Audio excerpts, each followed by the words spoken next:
going. Let's It's definitely a part of. hate to tamp down the good buzz in the room, but we'll go to work here. It's 12:40. This is the meeting of the Transportation Advisory Board of the Metropolitan Council. It is June 17th, 2026.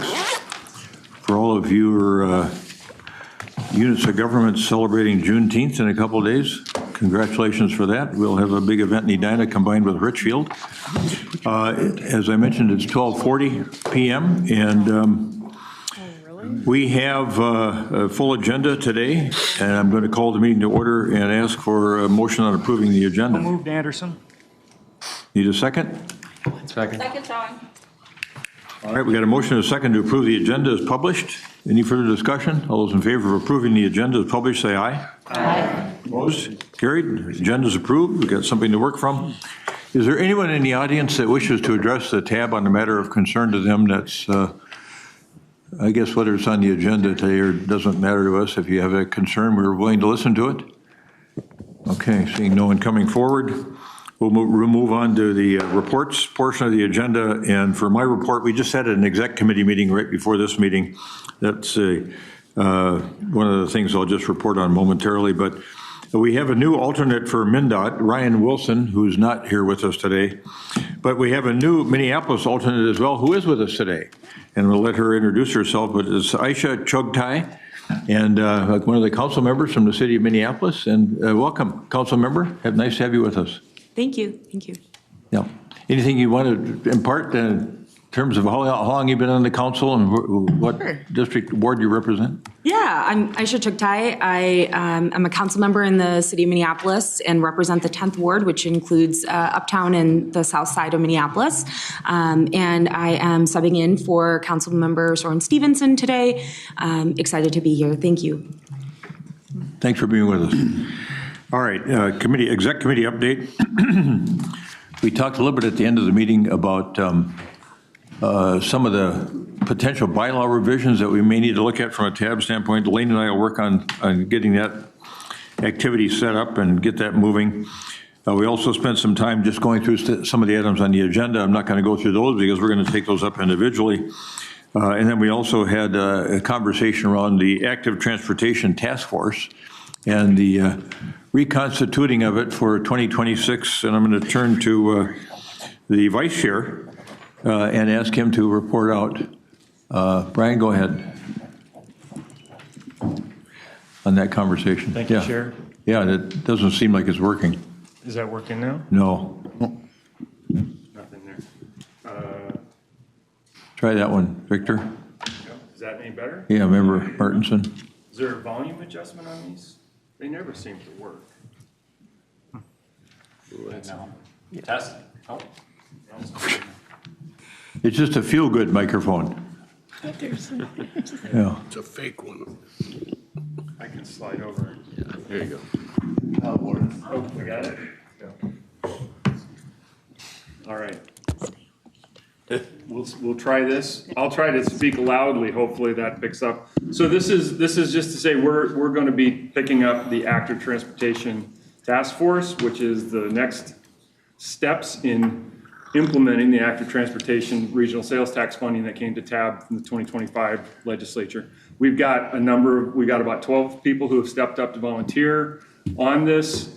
This represents a good section of the whole region. We've got county government represented, we've got city, we've got citizens, we've got alternates, not just members of TAB who sit at the table on the regular, who are going to be joining us, which is a good thing. We like all the people who've stepped up to volunteer for this, including people who have been on the prior committee who are coming back, and that's a good thing for the continuity.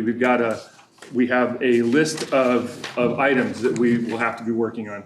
We're going to be meeting. Joe is going to be helping us put this together and staffing it. He's going to be sending out a scheduling request to identify a time. We're going to be trying to meet off month initially from when TAB exec meets, so that we don't overburden people's schedules. And we're going to be able to meet remotely as needed. We may decide to do some meetings face to face, but we're going to try to make it as easy for people to participate as we can. And we'll be standing it up, and we'll have more details once we've got the schedule for that put together. I think that's it. Glenn, do you want to add anything to that? I wasn't in the meeting this morning, so that sounds good. Yeah. I think that's, You were volunteered, so don't worry. Co-chair, chair. I did alert him to that, yeah. Yeah, our worthy chairs and vice chairs for the Active Transportation Working Group. Just a quick note on the Active Transportation Task Force for 2026. We've got some new members. Jody Brennan, Scott County Commissioner. Molly Coleman's with us today, who's on the St. Paul City Council. She's a new member. Simon Bracy Lane, Transit Modal Rep alternate. He's going to be a new member. Jackson Hampton, Bike Ped Modal Rep alternate. As Brian mentioned, a wide variety of people, both involved in government and in the citizenry at large. And then Brandon Wagenfeld, Citizen Rep alternate, was new to the group as well. And Husnia Bradley, I think, too. I just congratulated her before the meeting started. So thanks for joining the Active Transportation Task Force. No meeting in July. That's very unusual for the TAB. They have a little summer vacation, but apparently no meeting in July with, I don't know if Elaine, you made that decision unilaterally or needed some time off? Actually, our technical committees do not have action items coming through, and so funding and programming is canceled tomorrow and in TAC in July also, so Okay. that, instead of adding a lot of info items, we decided to cancel tab 2. All right, very good. Let's turn now to the agency reports, and MnDOT, where's Connie? There. Chair? Yes. Just before. Member Dugan. Thank you, sir. Well, while I was out, I want to thank Rachel. I understand she did a great job filling in, and just don't do such a good job next time, okay? Thank you, Rachel. Thank you very much. And Rachel's also joining the Active Transportation Task Force as an alternate. So that's great. Yeah. Thank you. And Thank you, we're- sir. Yeah, and we're pleased to see you up and moving around post-surgery, so. Thank you. Thank you very much. Good. Member Seabjam. Yes, thank you, Mr. Chair. As always, start with some safety numbers. Statewide, the numbers are throughout since January till now, we've been running behind last year, which is a good thing, but the past month or so, we've caught up. So at the state level, we've had as of today, 148 fatalities, exactly like what we had last year this time. In Metro, we've had, as of that number is from end of May, we have 42 fatalities in the Metro area, the eight counties. 12 of those were pedestrian. Last year, this time, we were at 59. So we're doing better, which I'm very happy about. Of those 42, 12 were pedestrian fatalities, unfortunately.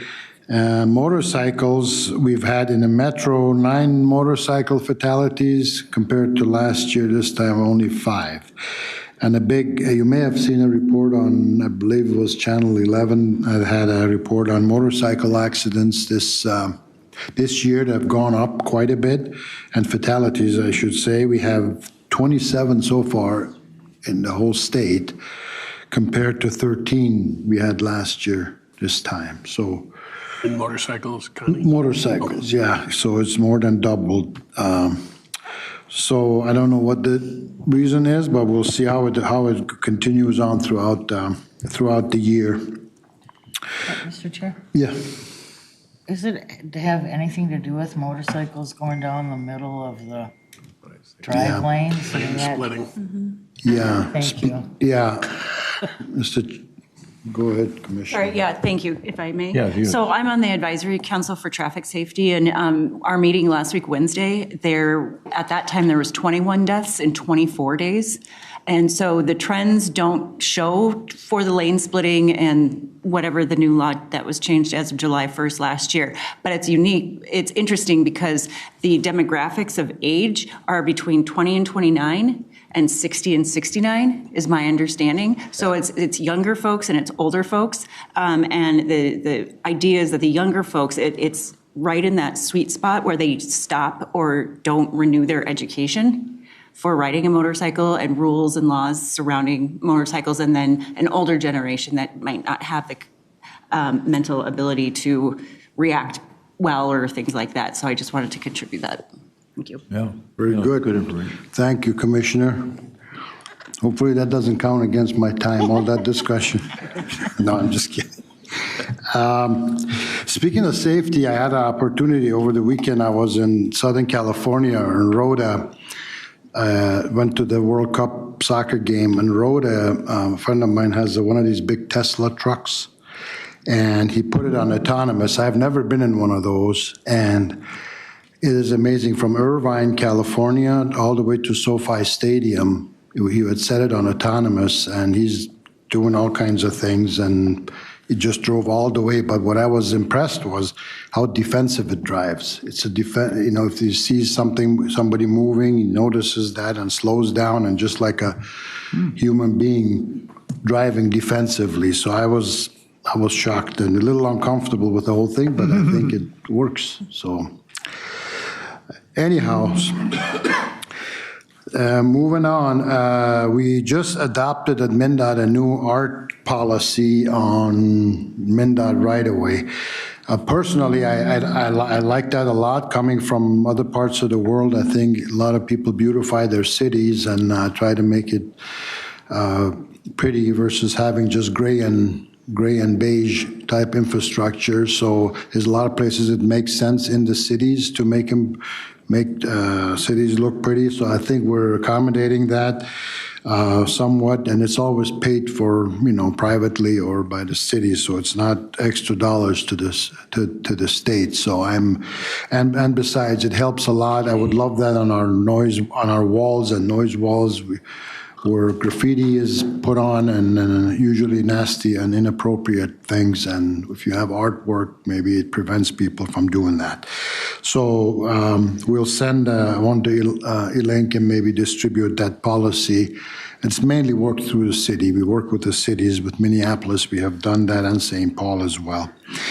Quickly on construction, again, there's a lot of that going on. I'm sure you're impacted. Please, before your trips, try use 511 and Google to have a reliable trip. It's all connected together and gives you all the data. We continue to have 280 closed at I-94. Next weekend will be closed 26th to 29th between the Loop and the 35E on the east side. Working on the bridges overhead. When we do that, we have to close the freeway underneath. And then 35 down in Burnsville, that's still going on.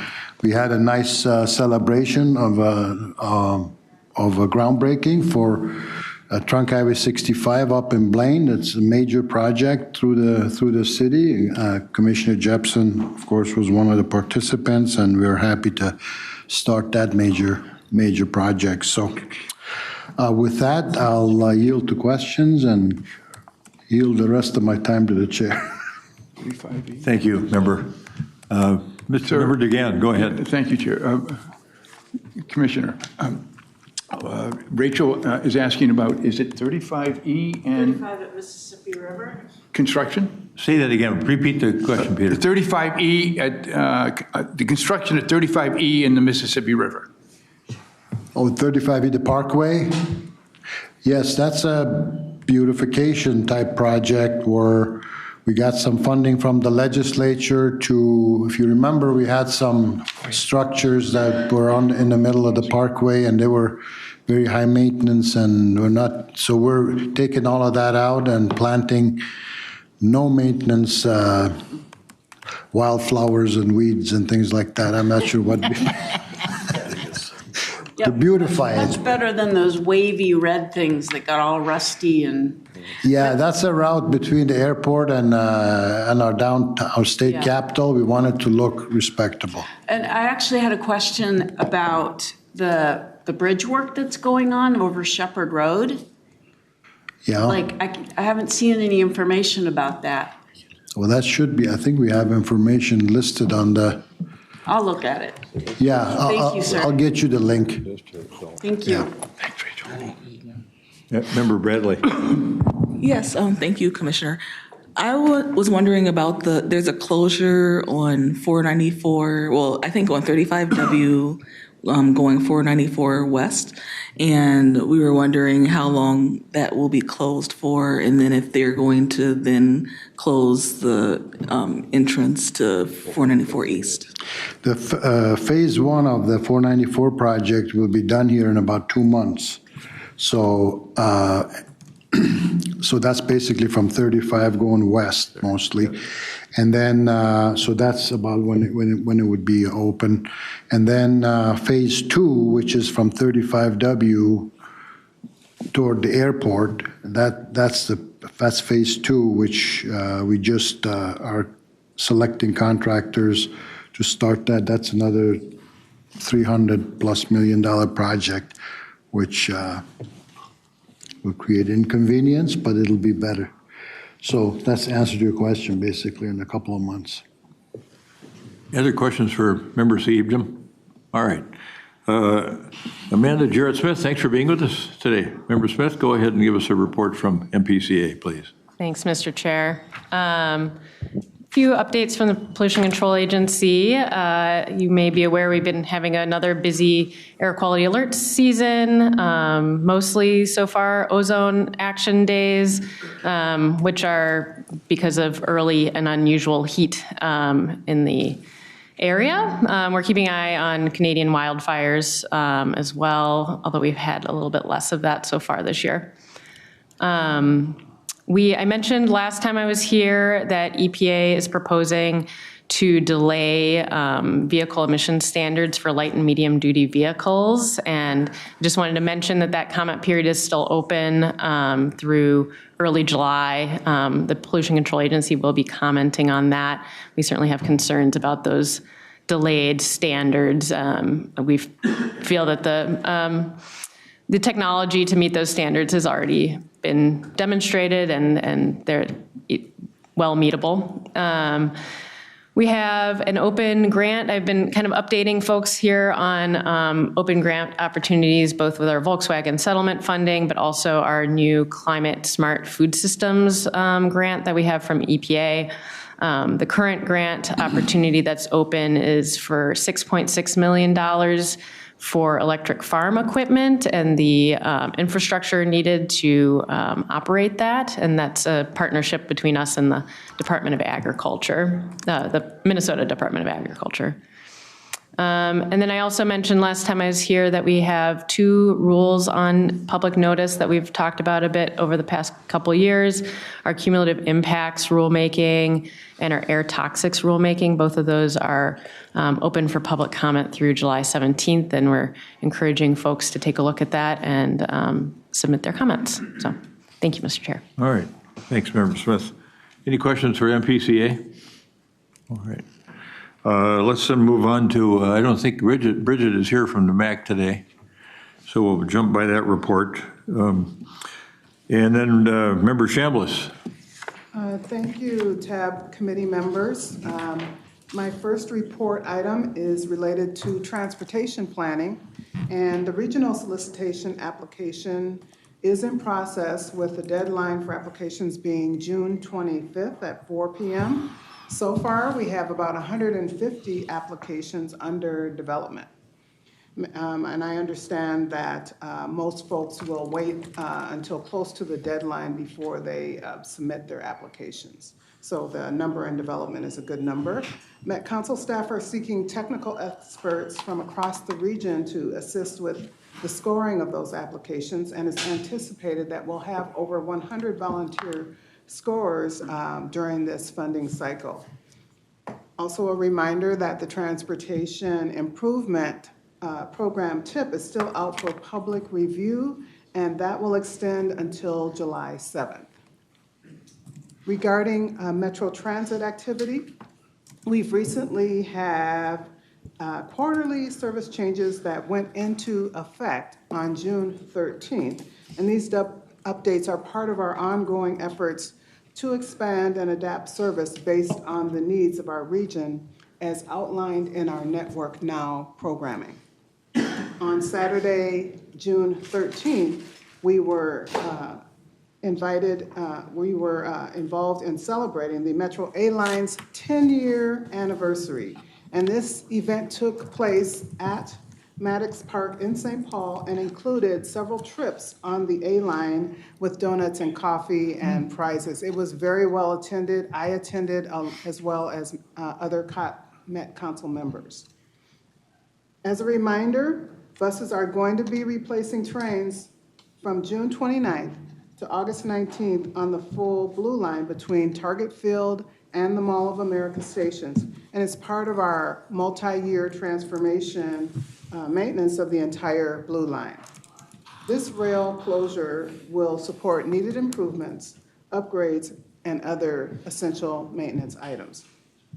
Related, from July 1st through July 26th and August 16th through the 19th, buses will also replace trains on the Green Line, and that's located between Target Field and West Bank stations.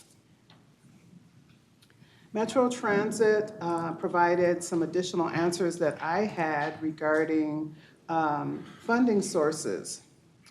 And it was regarding the Blue Line's funding for the capital project.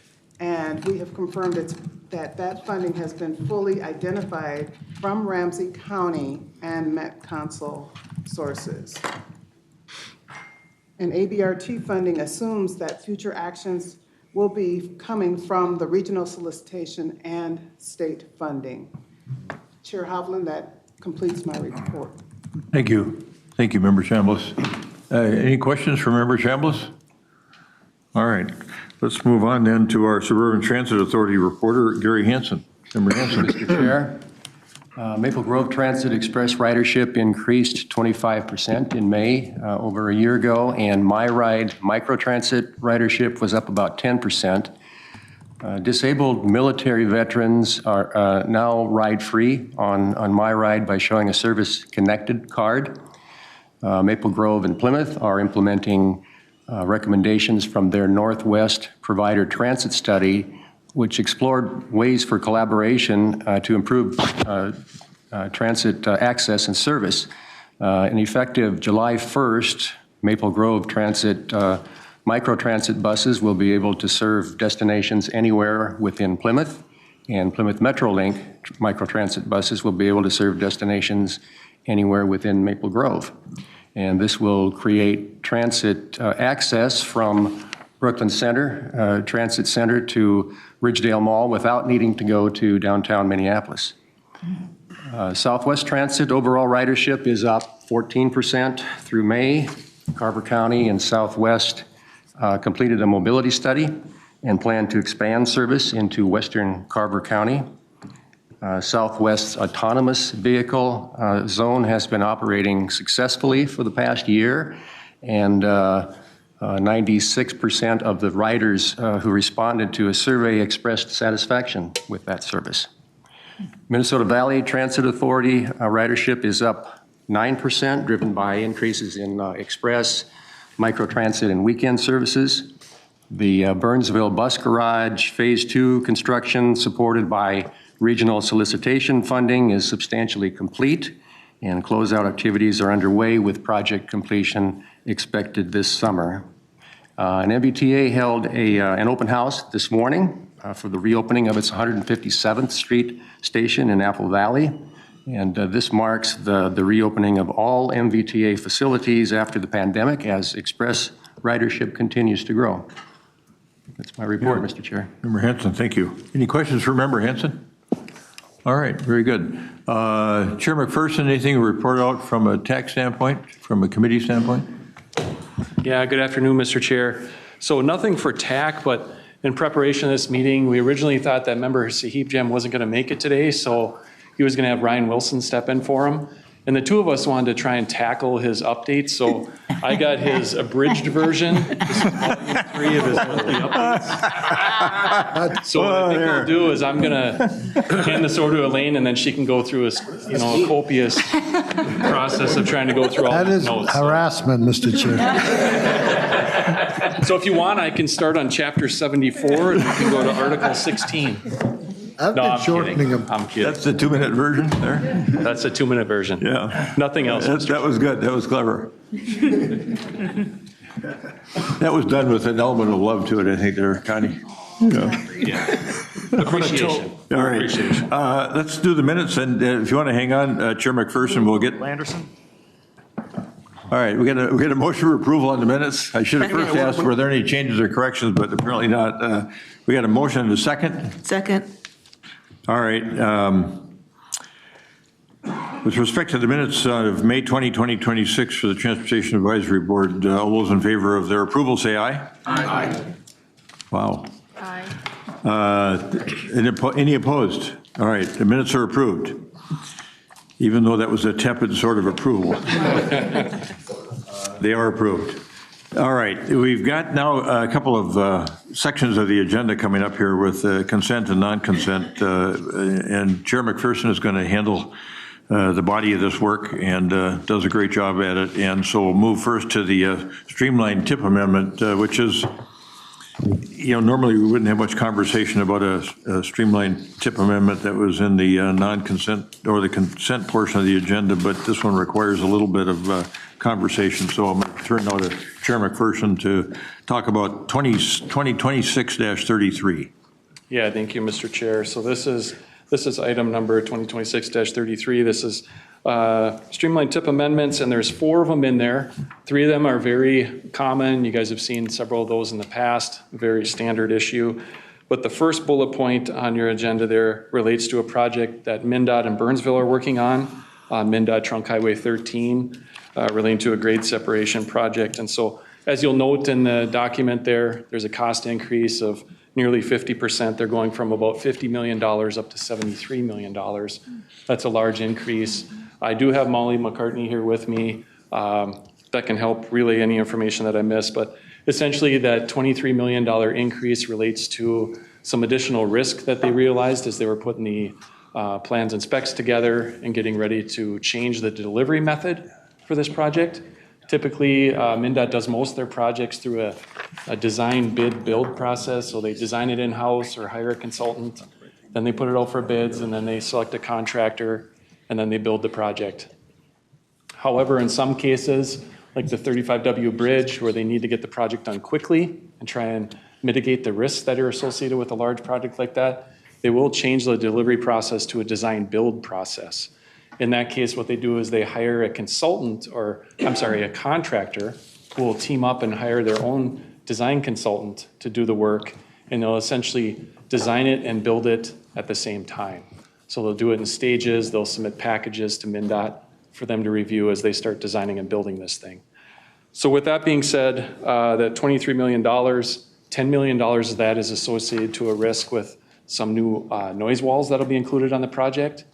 And just for some background information, noise walls have become a lot more expensive. If you've driven around the metro area, you've noticed that they're no longer putting up the old wood style ones, which after a period of 10 to 15 years start to show their age.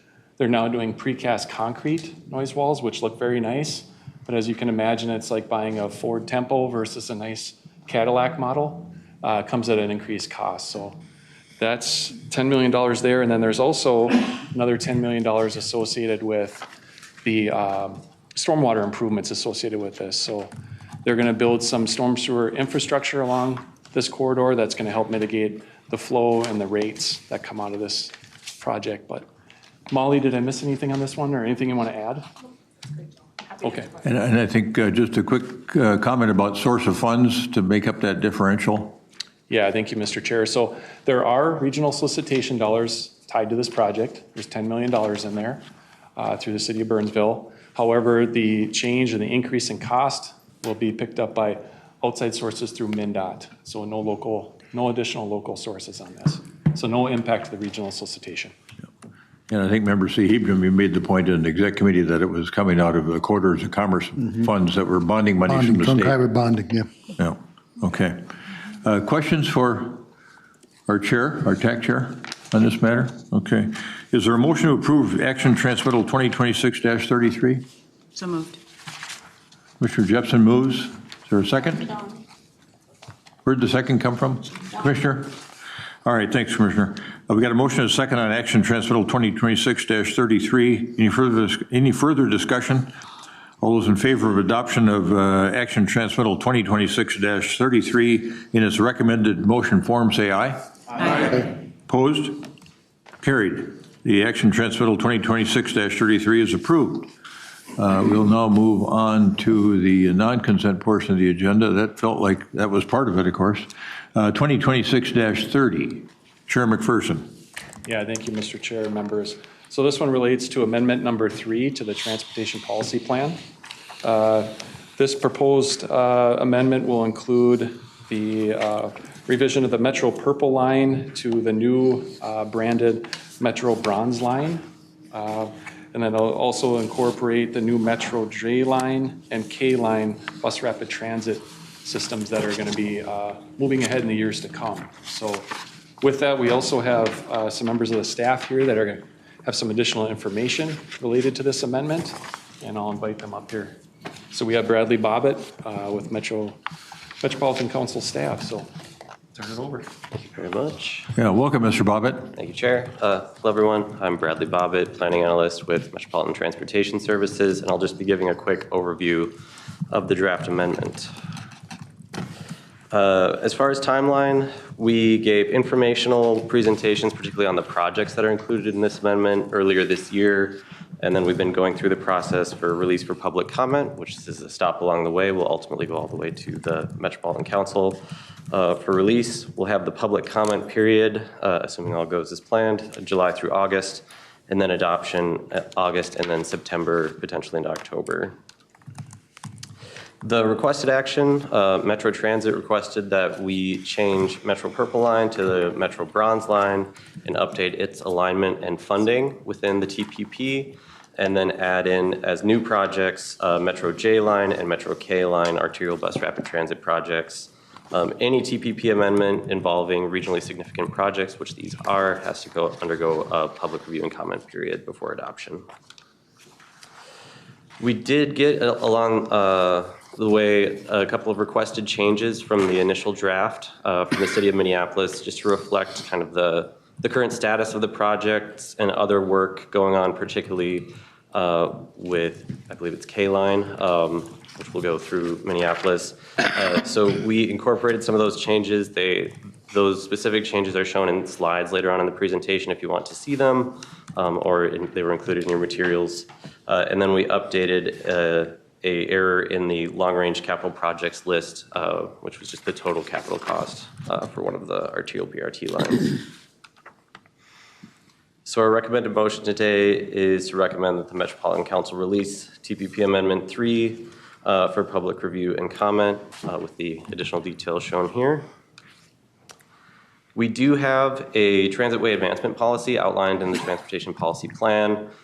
Any project being considered for amendment or adoption in the plan has to meet these criteria. So they have to tell us the transitway type or mode. So will it be BRT, light rail, the alignment, which is also called the route, and then station location, which also gives us the number of stations. They have to tell us about their selection process, what criteria did they consider, who is making decisions, who are their advisory groups, public engagement and themes of feedback, and then we need to get resolutions of support from relevant government bodies and agencies. So City of Minneapolis, City of St. Paul, wherever, I think the City of Richfield is included, whatever cities or counties these routes will be touching. And then demonstrating fiscal constraint means we have identified where these funds are coming from and can reasonably expect that these funds will be available to fund these projects.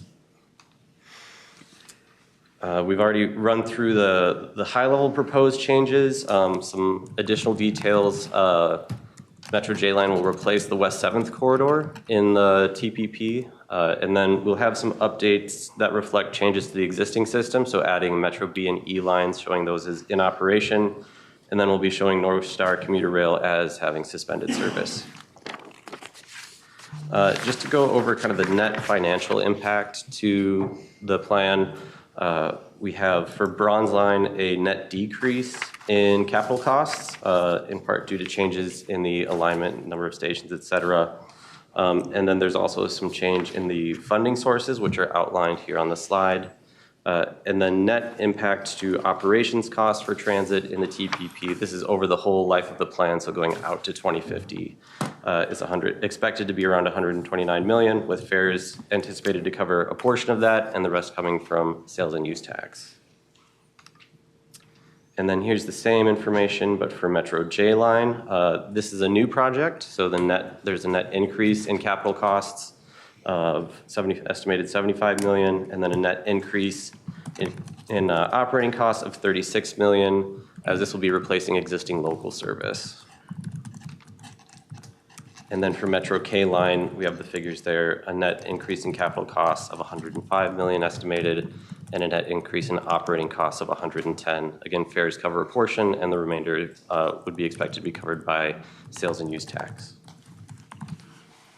There's some other elements of the TPP that are affected. We analyze impacts on equity and environmental justice, particularly looking at access to jobs via transit. That's generally positively impacted by these projects due to increased frequency of service. We look at other regional performance outcomes like vehicle miles traveled, and then we update maps in the plan, and we update our long-range capital projects list to reflect these new projects or changed projects. And then this is our detailed schedule, which we already covered at a kind of a high level earlier in the presentation. So our next step after here would be Transportation Committee, and then following that, the Met Council. And with that, I can stand for any questions on the amendment, and I also have other folks here to help me out if there are questions regarding the projects themselves. Yeah, thank you, Mr. Bobbitt and Chair McPherson. Any questions for either the chair or Mr. Bobbitt on this matter? Yes, I have a question. Yes, go ahead, Commissioner. Yeah, for Mr. Bobbitt. So there are two lines, the Metro Purple changing to the bronze line, and I guess 3 lines, J and K. These dollar amounts of increases are staggering to me. Or am I understanding it incorrectly? Chair, are you particularly, just to clarify, are you particularly speaking to the operations costs or the capital costs? Or both? Yes, and. Yes, and, okay. I mean, to have something increase over $100 million and the fares only covering maybe a fourth of that for increase of $28 million, where is that money being taken away from the sales and use tax to accommodate these amended increases? And what projects are going to have to be put on hold to cover what, in my rough math, is about $500 million in amended increases? Sure, Chair. Yes, go ahead. Thank you. Yeah, as far as the total amount, the operating costs go out to 2050, so they're covering, many years of operational costs. In terms of the net impact, we're considering what's the current underlying service, so what's the local route that's already running there, and then the net increase from that. And it's different depending on the frequency of that existing route, other factors like that. In terms of capital cost, I'm just thinking through your specific question. For fares and unallocated sales and use tax, within the TPP in the transportation finance section, there is essentially a pot of money we call opportunity funds, and maybe I'll defer to Amy Benowitz or someone else as far as details on that, but that's an expected amount of funds that were not allocated to existing projects. So in terms of your question of are there other projects that would be put on hold for this, my understanding is no, but. Yeah, Mr. Carlson's coming up to provide some supplemental information. Thank you, Mr. Chair and member. I think one of the clarifications, this project is not currently in the TPP. So right now in the TPP, the dollar amount is 0. Adding it to the TPP means it's the first time we're reflecting the cost of the project. Okay. And then that operating cost is across many years. So that's the distinction on the operating cost. Got it, thank you. All right, to the point that Mr. Carlson was making was that this is a recommended motion to release these items for public review and comment at this point in time. We haven't approved anything. Correct. All right. Chair. Other supplemental questions? That was a good question to drill down on. Anything else?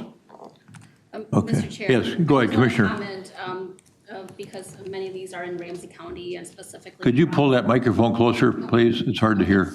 Sorry. Mr. Chair, thank you. I just also wanted to just name that the Bronze Line is in Ramsey County. This is a project that the county has been leading on with contributing dollars, but also have been working along with Met Council on this for a long time. I believe it's back to the time of Commissioner Reinhardt, who was here for 20 plus years too. So it's a long time coming, like just to be able to get to this point. And as you mentioned, these are county dollars that we are adding in where we're covering over 90% of the project cost for the capital.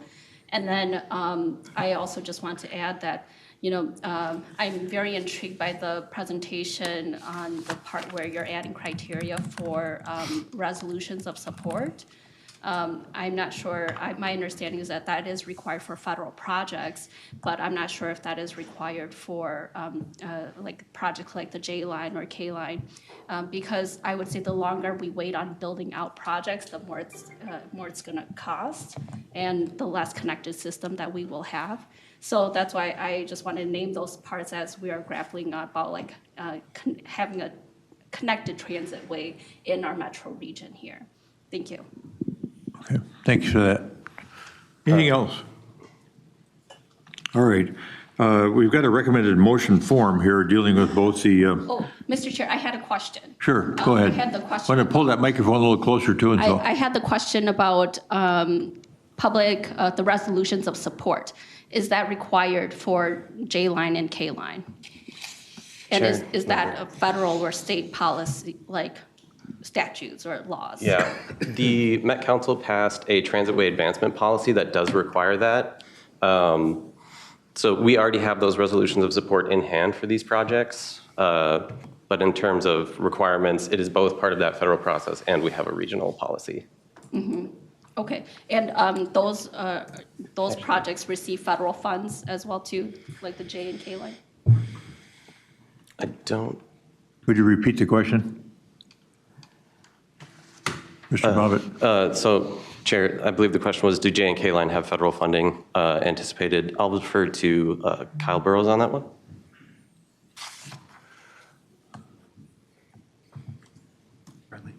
Mr. Chair, committee members, we do anticipate federal funding for both the J line and the K line, at the very least through the TAB regional solicitation dispensation, which allocates federal funds to projects throughout the region, including arterial BRT. On other projects, we have in the past pursued other federal funding sources, and we assess that on a project-by-project basis. Okay. Thank you. Okay. All right, folks, any other questions, comments? All right. Is there a motion to approve action transmittal 2026-30 in its recommended form? So moved, Jean. Commissioner, thank you for the motion. Is there a second? Second. Second, Martinson. All right, we got a motion and a second with respect to action transmittal 2026-30 in its recommended form. Any further discussion? All those in favor of adoption of action transmittal 2026-30 in its recommended form, say aye. Aye. Opposed? Carried. That's approved. All right. Thank you, Mr. Bobbitt. And then we've got one more item to discuss, and wishes are with you on describing this. I'm eager to go through it again. Yeah, thank you, Mr. Chair. So I'll do my best here. No, you'll do a great job. It's fourth time's a charm, right? Fourth time's a charm. Well.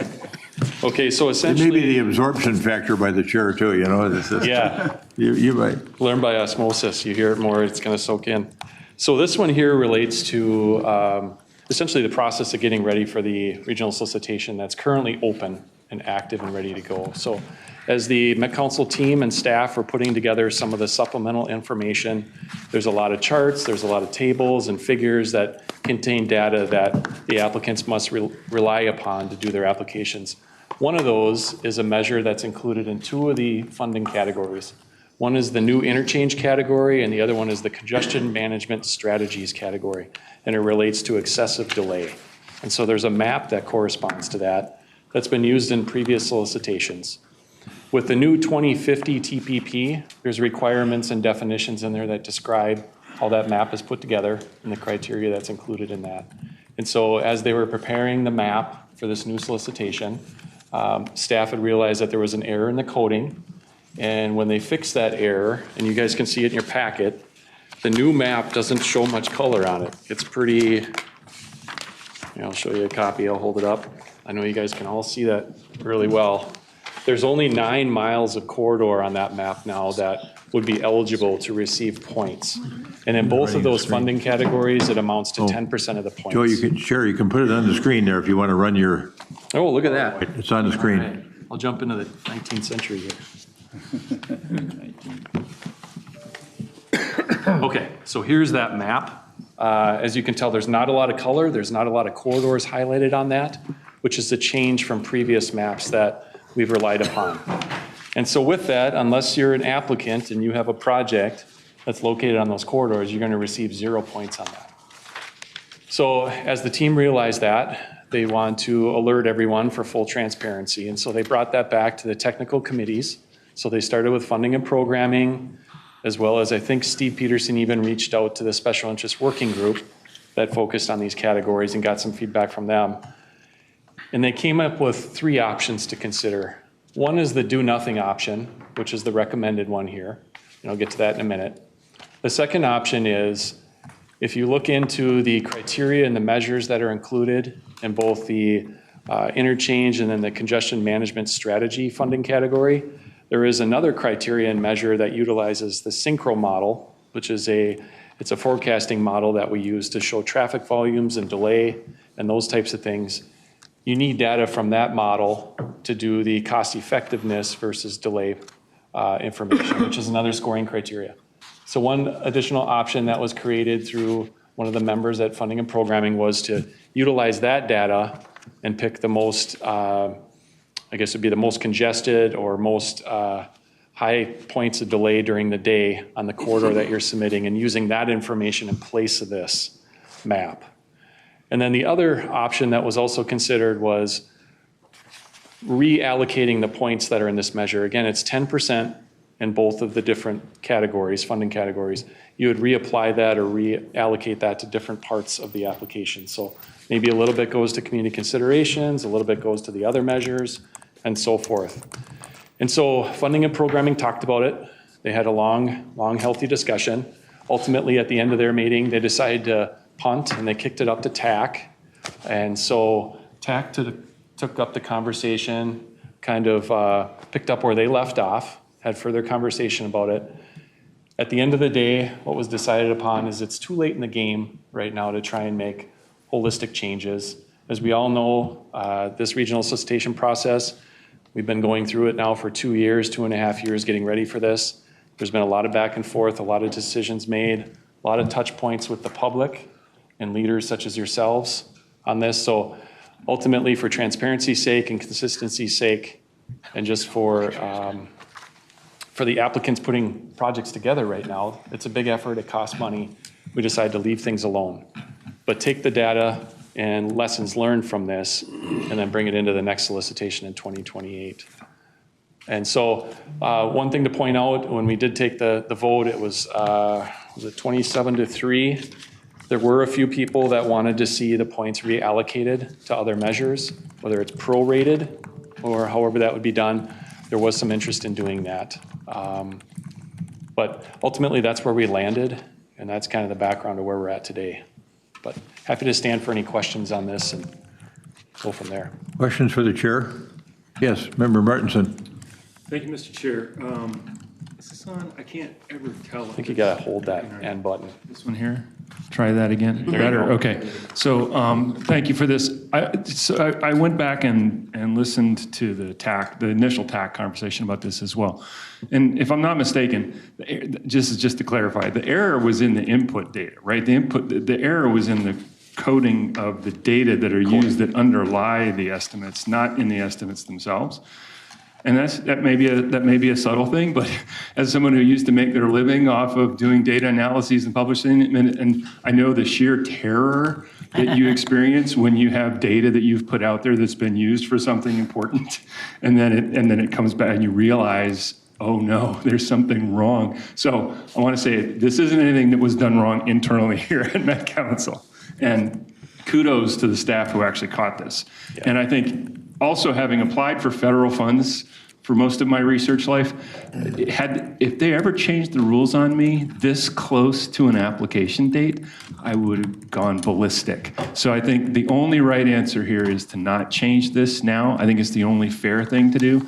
It's a level playing field. It affects everybody the same way. And all it does is it basically shifts a little bit of the weighting of some of the measure criteria. And so I think I am fine approving this as it is. The recommendation that came out of TAC seems very sensible to me. Yeah, thanks, Member Martinson. I think those observations were important and valuable to all of us. So as a person who's done that kind of work, Commissioner. I'll make a recommendation that the Transportation Advisory Board approve no change to the excessive delay scoring measure for the 2026 funding cycle. Second, Jean. All right, we got a motion by the two commissioners, I think. Oh, Member Schember, go ahead. Discussion. Just a quick question. Can you give us a little more comment on the worst possible outcome of following the recommendation? What's the bad thing that happens if this motion passes? Yeah, so I'll do my best, Mr. Chair, members. So in that case, essentially, like Brian had mentioned, is that particular measure goes to 0, right? Then you're scoring the project based on 90 points versus 100.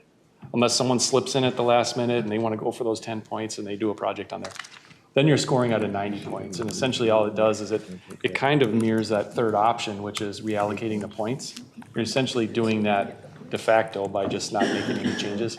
That's the worst outcome.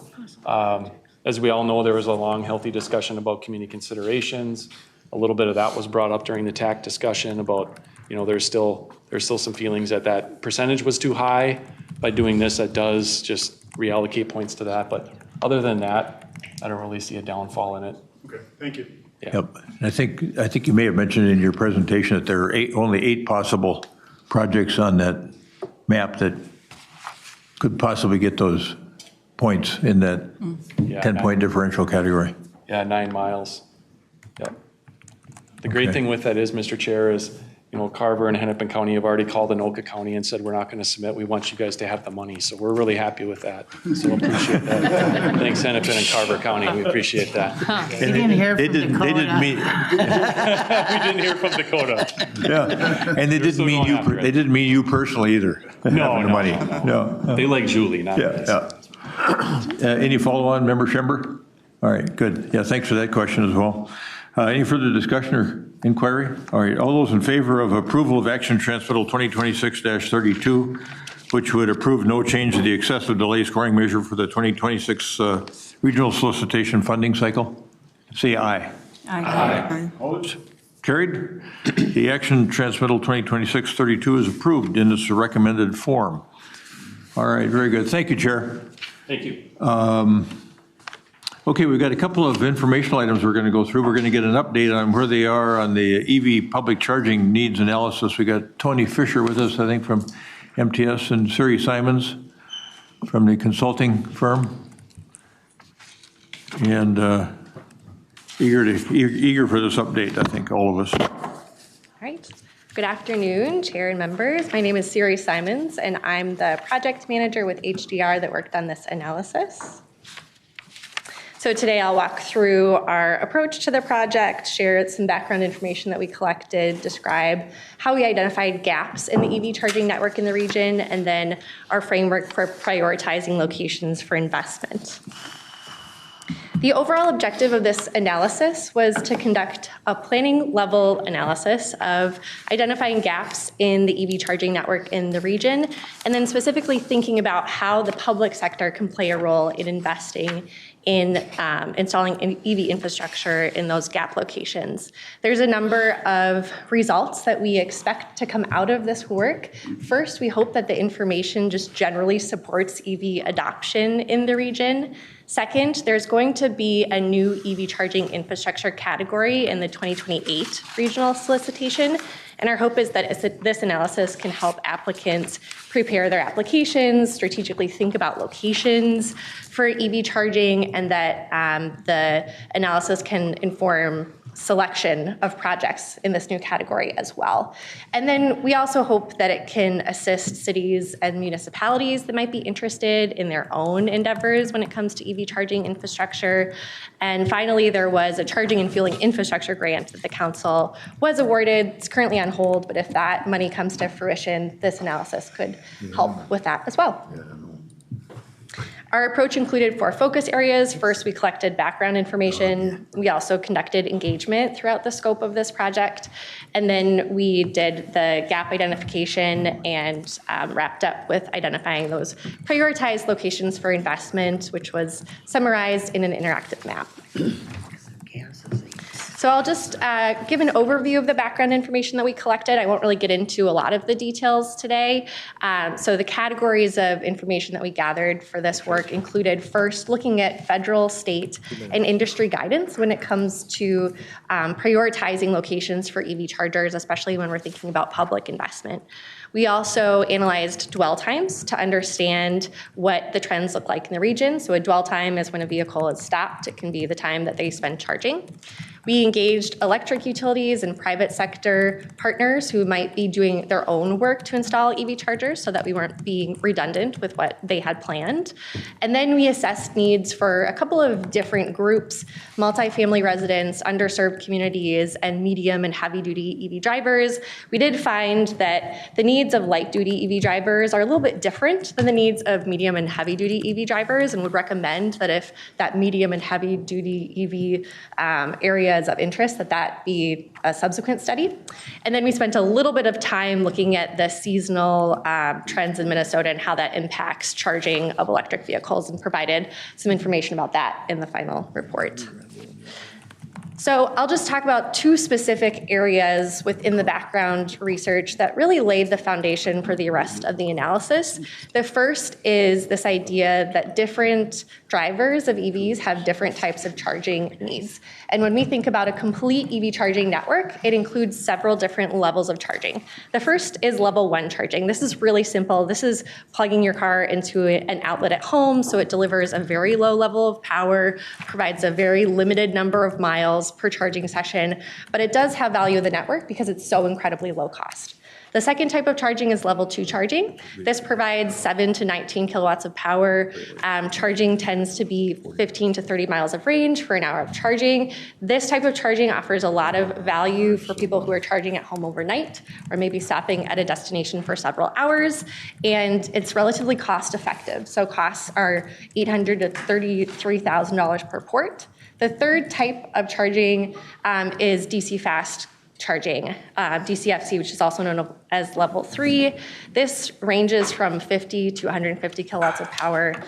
This is more like a gas station charging experience. So you're getting 100 to 200 miles of range in about 30 minutes. This is a very valuable type of charging, but it's also very expensive. And so it doesn't always make sense in all applications. And so to get into that point a little bit further, we also looked at dwell times in the region to understand how we could match up these different types of chargers in a network with the different types of trips that are taken in the region. And so we gathered dwell time throughout the region using replica data at the census tract level, and you'll see that used later in the analysis when I describe our methodology. So moving into how we estimated the charging needs and gaps, this was something that was done through a series of steps. So first, we identified existing and planned stations. Then we forecast future EV demand.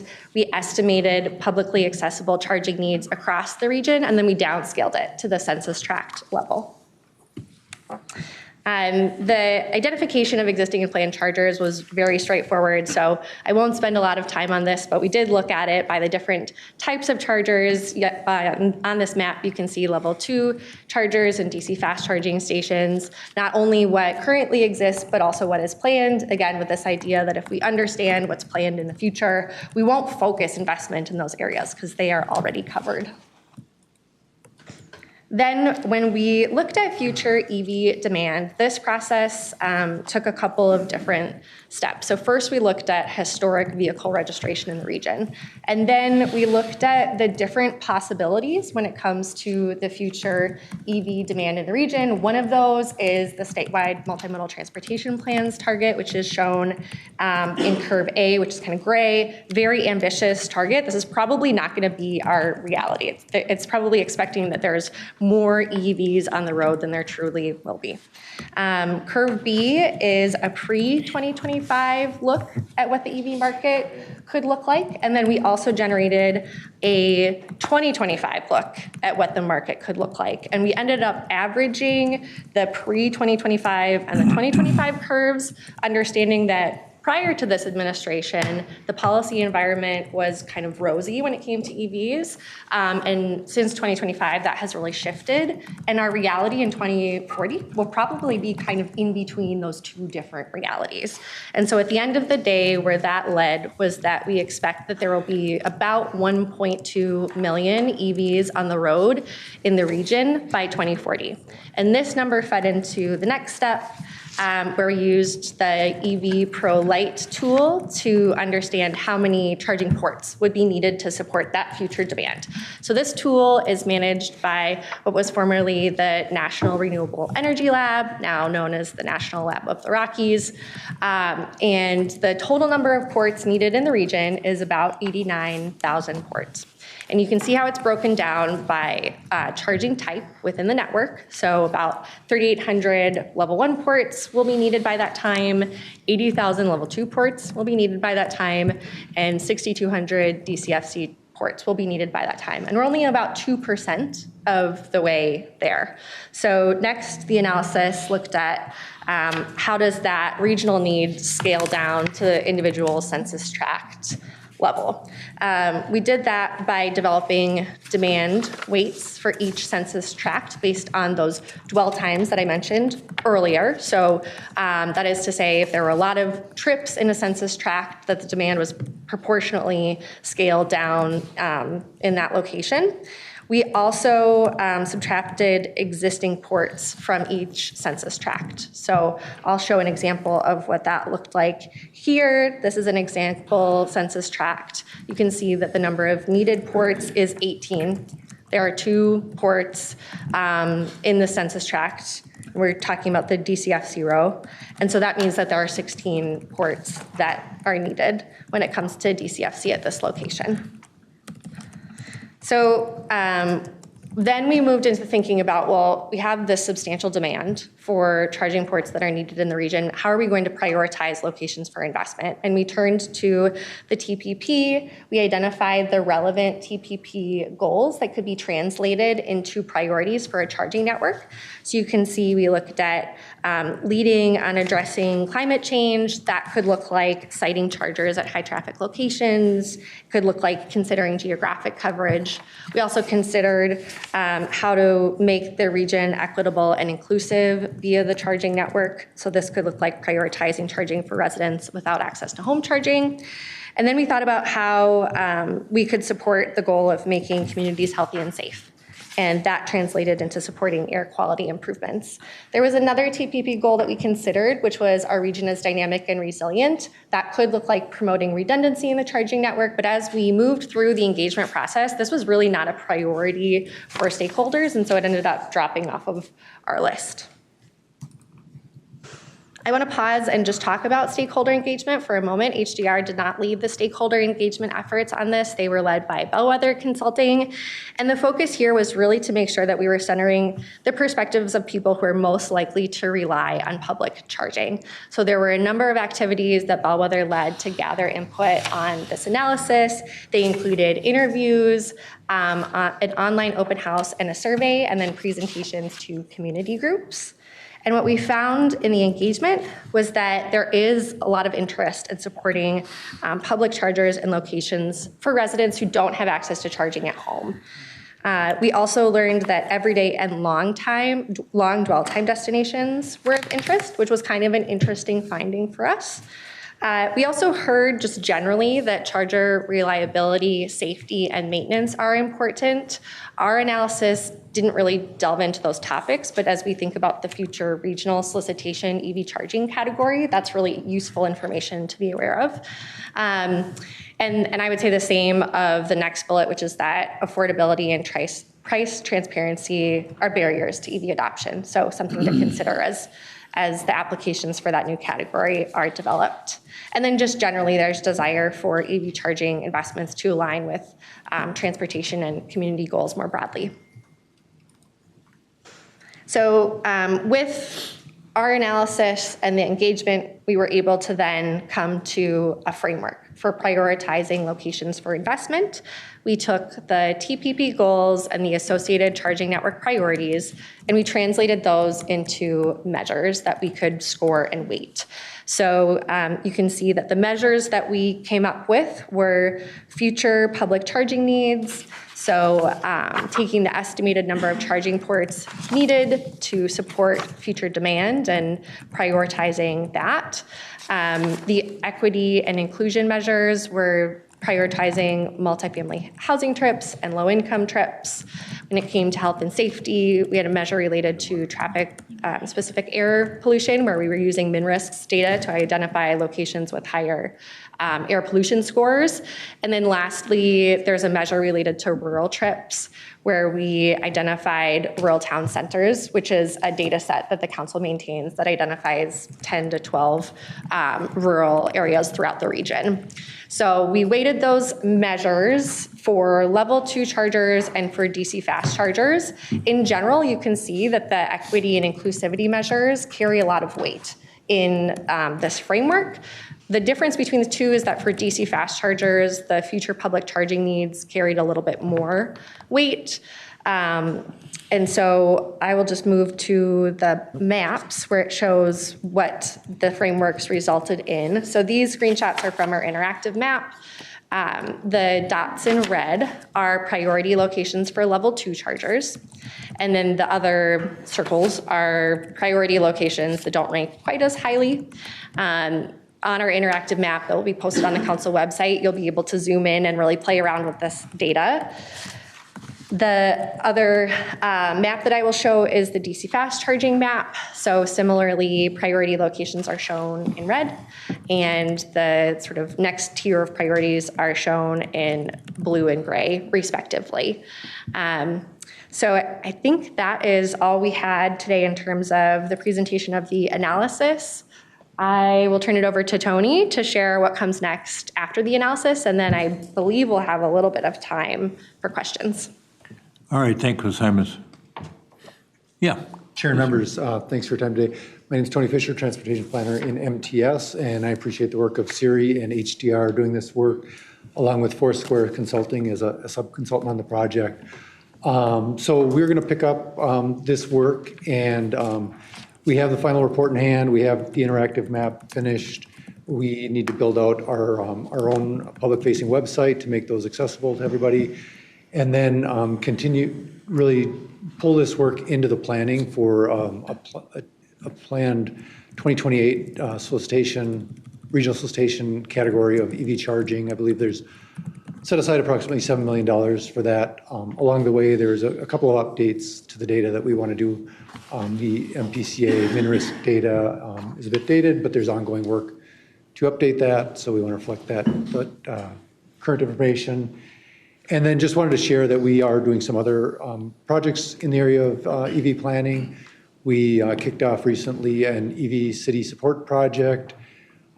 We want to provide technical assistance to, we think mostly cities, but counties, townships, tribal nations that are interested are welcome to participate. This would be all areas of EV planning, whether it's looking at your own fleet, looking at providing public charging, looking at city policies, communications with residents, those kinds of things. And then we have an upcoming RFP for an EV public engagement project to really provide information directly to the public that they need to make decisions about electric vehicles, potential cost savings, impacts to the environment, available vehicles, options for charging, things like that. And then the draft UPWP for next year does have a curbside charging implementation project. Curbside is a special opportunity for charging. A lot of our partners here are road authorities. They own the right-of-way. And this is also a way to serve low-income neighborhoods and commercial streets. And so looking forward to that project in the future. Yeah, thanks, Mr. Fisher. Questions, comments? Yes, Commissioner. Really quick question about the estimated charging needs. Pull that microphone closer, please. Sorry. Thank you. I just have a question about the estimated charging needs and the analysis that you are doing. Are you also looking at both private charging spots, or are you just looking at the ones that are publicly available and accessible currently to do your estimate for your charging needs? To repeat the question too, please. Yes, so Chair and members, I believe the question was, were we looking at privately owned charging stations in this analysis? Is that correct? Yes. Okay, so we looked at privately owned charging stations when we looked at existing and planned charging stations. I do want to make a distinction, though, between privately owned, publicly accessible, and privately owned, not publicly accessible.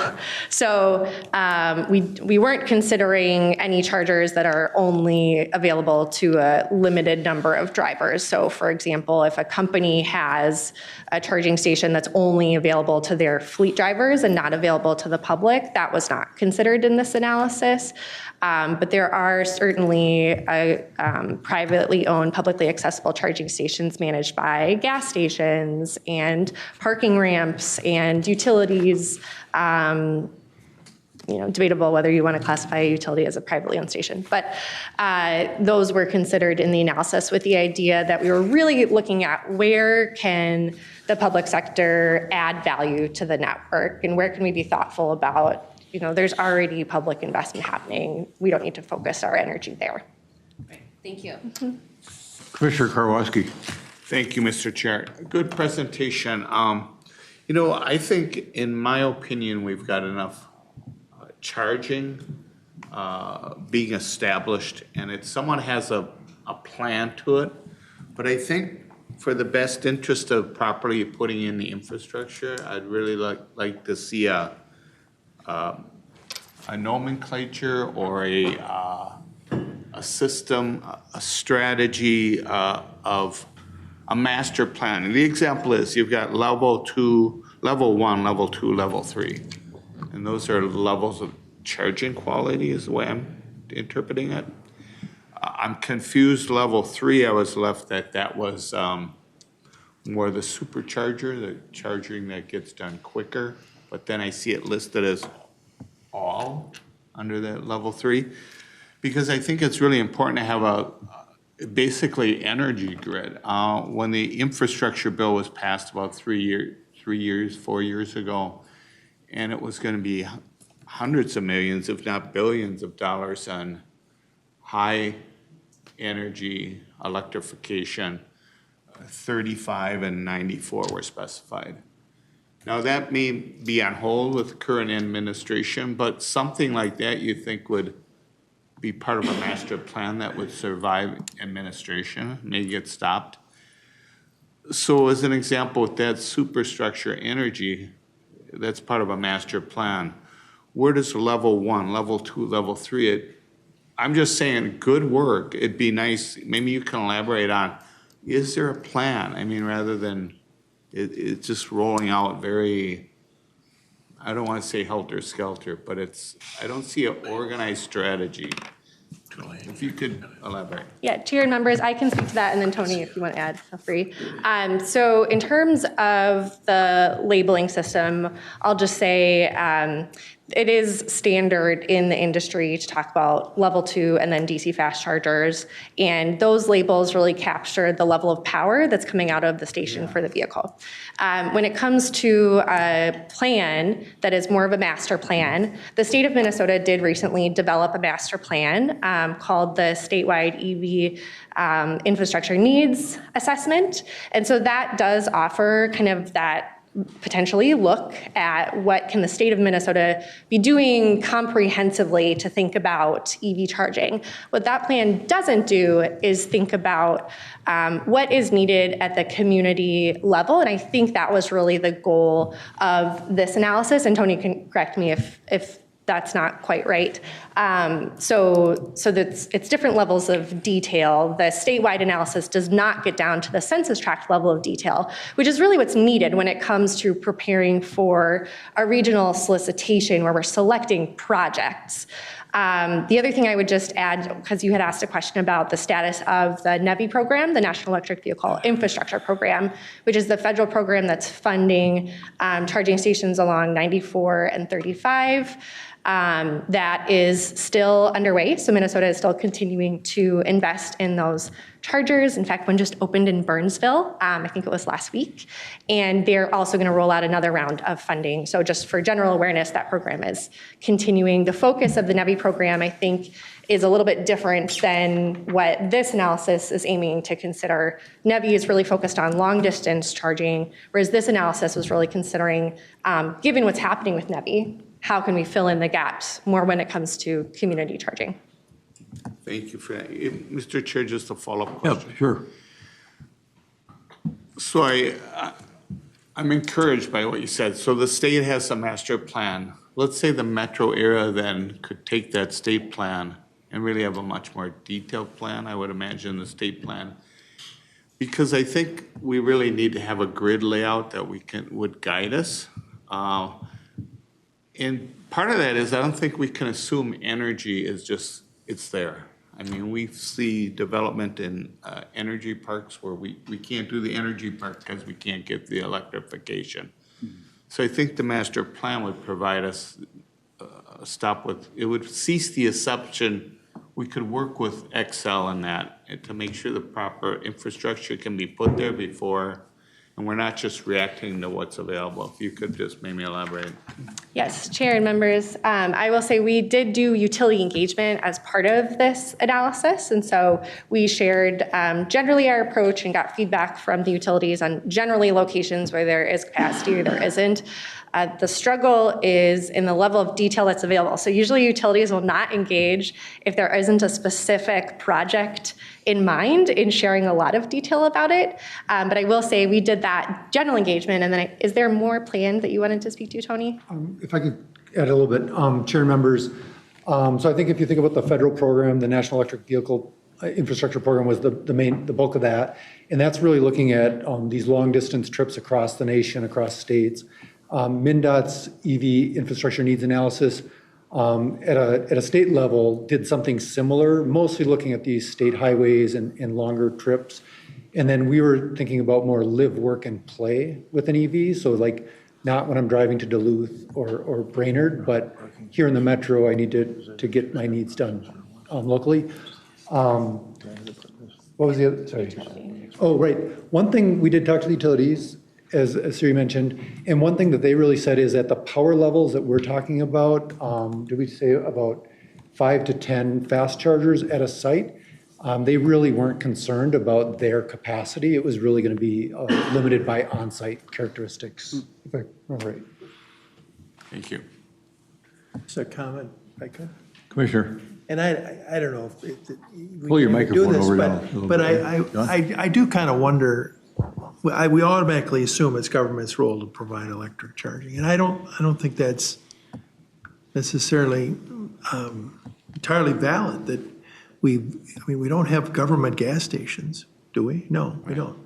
Private enterprise provided gas stations. Private enterprise can provide electric charging. If I was going to buy an electric vehicle, I'd have a Type 2 installed in my garage, and many people do that automatically when they buy, and maybe manufacturers will start to say, if you buy this electric vehicle, we will, included with it, we will install a Type 2 in your garage. And, so I think where to look at it is where electric charging wouldn't occur, and, with private enterprise or personal responsibility, if apart from either one of those, there wouldn't be. In other words, probably the most needed is long trips. If you're going to go on a long trip, you're going out to Rapid City, where could you charge along the way? Maybe that's more governments, because that private enterprise isn't going to probably fill that niche, or maybe they will. But I think there's an automatic assumption that this is government's role. I don't know that that's correct.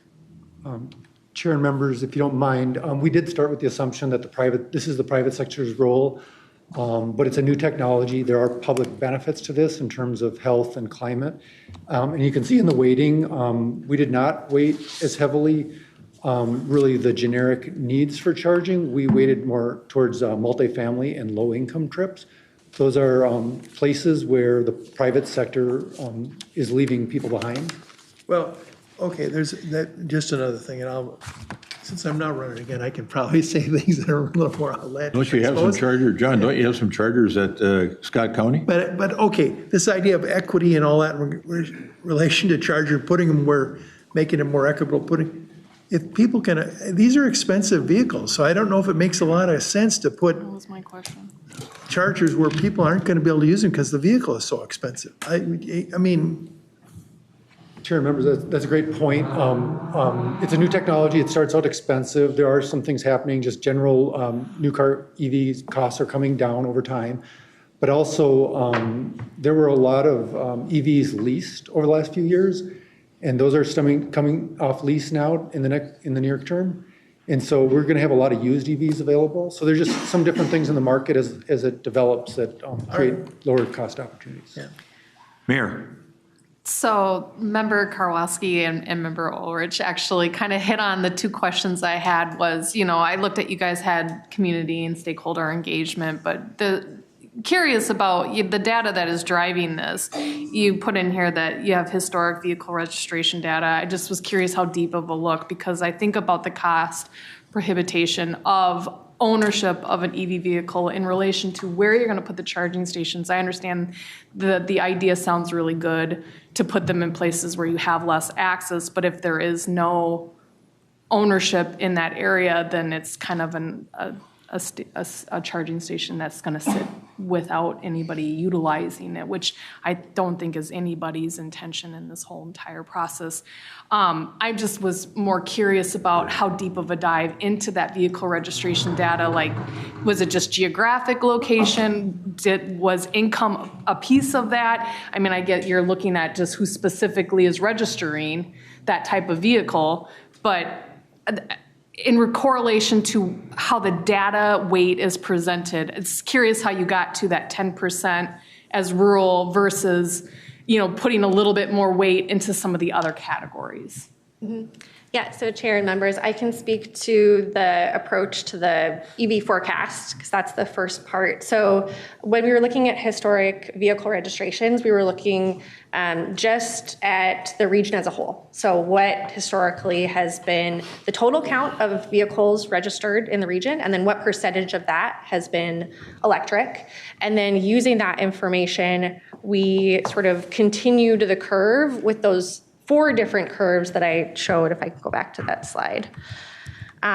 So we made a region level assumption about the future adoption levels that was both based on historic data and then based on our best guess of what the future could look like for EV adoption in the region using several different national market forecasts. So to your question about how granular did we get, we weren't looking at specific counties or specific census tracts when it came to future EV adoption in the region. That was just calculated at a regional level. And then when it came to the specific measures, that was really based on the application of the TPP goals and the extent to which those were a priority in the engagement that we conducted. So the reason why equity and inclusivity is so high is because we heard in engagement that there was a desire that if we are going to be investing in EV chargers, that it should be in locations where people typically don't have access to charging at home. They are living in a multifamily building or something like that. So does that answer your question? I mean, it does. I appreciate the answer. Member Martinson, then Commissioner Jepson. Try this again. Does it work? Hey, there it is. Thank you for the presentation. Did I just turn it off now? Private sector. Try that again. Do you think this is deliberate on your mic? Yes, I'm sure. So I think I had a question, but I believe Member Shang actually got at it, so I'll let that go. And the question I had then was, you referenced medium or heavy duty charging use, and I'm just wondering, can you unpack that a little bit? Are we talking 18-wheel semi charging, or are we talking box truck charging for 2-ton vehicles, or is that just like big SUVs? So it wouldn't be big SUVs. That would fit under the light duty vehicle classification. And I would really think of light duty vehicles as something that somebody is driving for their daily trips. So sedans, SUVs, pickup trucks, that all falls under this light duty analysis. And then when it comes to medium and heavy duty vehicles, it could be anything from a box truck to an 18, Freight. Like heavy duty freight. Yeah. Okay, thank you.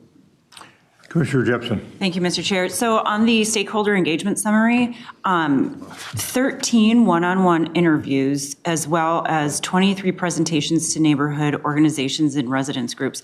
How were those one-to-one interviews and presentations in the geographical locations determined? And where were those interviews? Where did they take place? And what geographic neighborhoods did they take place in? Chair members, so we tried to reach out generally to representatives of community groups. And so a lot of those were in neighborhoods with a concentration of low income and multifamily housing. So where geographically within the region were those held? And follow up, do you think those neighborhood organizations represented the entire region as a whole well? Chair members, those were not intended to represent the region. Those were intended to represent people groups that we thought were being left behind by the private sector with charging. So they represented they were generally held in St. Paul, Minneapolis. I mean, I'd be happy to collect the specifics for you. Thank you. Member Johnson. Thank you, Chair. And I had, an original comment I was going to make, and other people grabbed up that one. So I had a different one. I think the first thing about this is ambitious. This is really giving us a plan for a very lengthy period of time. And then we're talking $7 million in a 2-year regional solicitation. Like, that's not going to go particularly far. And I was thinking about the application process. Like, we don't have an application yet. It wasn't developed for this cycle, so that's still up in the air what that looks like. I think to Member Hubbard's comment about how do we know this is being used? I mean, to me, that seems like something we could include in the application. How do you know people are going to be using that? So I think that's a really important factor. Demographics of a census tract is not enough. I live in a low-income census tract. That doesn't mean that I necessarily am one of the people who would be taking advantage of this. However, I live in multifamily housing. I don't have a garage. There's no place to set up a charger. So that's a huge barrier for me to be able to do this. So I think there's just all these other factors that are very difficult to piece together and put together for this. So I really appreciate the work on that. And I think my fundamental question, though, is, I was looking at those numbers for how much these would cost. And so I think the one that stuck out to me was a level 2 charger, $800 to $33,000 is a gigantic range. And so I was trying to do the back of the envelope math about how much would it cost to, build out these 89,000 that we think we need. If you have that number, that'd be awesome with some range to it. But I mean, this is way beyond $7 million. Even if we did this for 5 cycles, this is just way beyond that amount of money. So whatever you can sort of provide and sort of like, this is a drop in the bucket, this is a massive undertaking, I think would be helpful for just the context of this group for what we can do potentially. Mm-hmm. Yeah, Chair and members, a cost analysis was outside of the scope of this work. But I will say, our group works with NEVI charging a lot, so the DC fast chargers. And on average, the cost of those is about $500,000 for 4 ports. And then level 2 chargers, yes, I realized that was a significant range. Again, typical prices that we see with federal funds spent on level 2 chargers, which is what this would be, are around $60,000 for a level 2 charger with 4 ports. So I think your statement that this is a drop in the bucket is correct. And that's why the prioritization process is so important, is understanding The public sector is not the one that's going to fill all of the gaps. That's not its role. But as you think about the funding that the council will be distributing, how can that be used most effectively and strategically? Yeah, that's very helpful. Thank you. Not easy to do the right thing sometimes. You know, you're thinking about this whole electrification idea and making our planet a little bit safer place. This has some challenges to it, I think. You think about the public aspect of it. Well, you get into a denser city, Minneapolis, St. Paul, maybe you could find a small piece of city-owned land where you could, in a dense neighborhood, where you could put in a dozen overnight chargers at level 2, where people could get off the street and charge their cars up overnight. But if you're going to try to scatter them along a street where they allow overnight parking, somebody takes up the spot there for the whole night. They don't move. They don't move the next day. I mean, and then if you want to go to level 3, which to me makes the most sense, what the manufacturers are saying, well, you can't do that too much because it's too hard on the battery. You know, to be able to get in and out in a half an hour seems like it makes us some sense. But then to the point that Member Johnson was making, you're going to spend $33,000 for DC level 3 charger. You know, where's the ROI on that? So to Commissioner Ulrich's point, you know, we just had an experience with a company called Iona in Edina that wanted to put a dozen fast chargers into an old gas station location, and we didn't get the comp plan change approved, but that was a private sector enterprise that was prepared to spend significant money to put in this charging station that would look really cute on this old gas station site. It would look like an old 1950s drive-in, but we were one vote short of getting the comp plan change amendment approved. So point one for me is, do you really need a supermajority of your governing body to approve a comp plan change? But then that leads me to the second point, which is I think this is really complicated stuff to try to do the right thing, and expensive. Maybe the private sector has a bigger role to play here than the public sector, and we fill in the gaps. But we'll see where you go with this.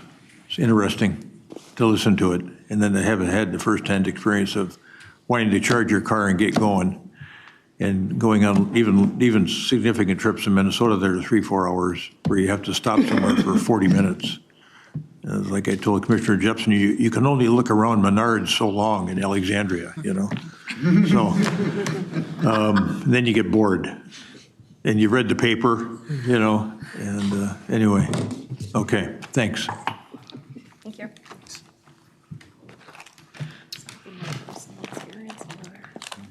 All right, we got one more topic for the day here to get out of here at 2:30, and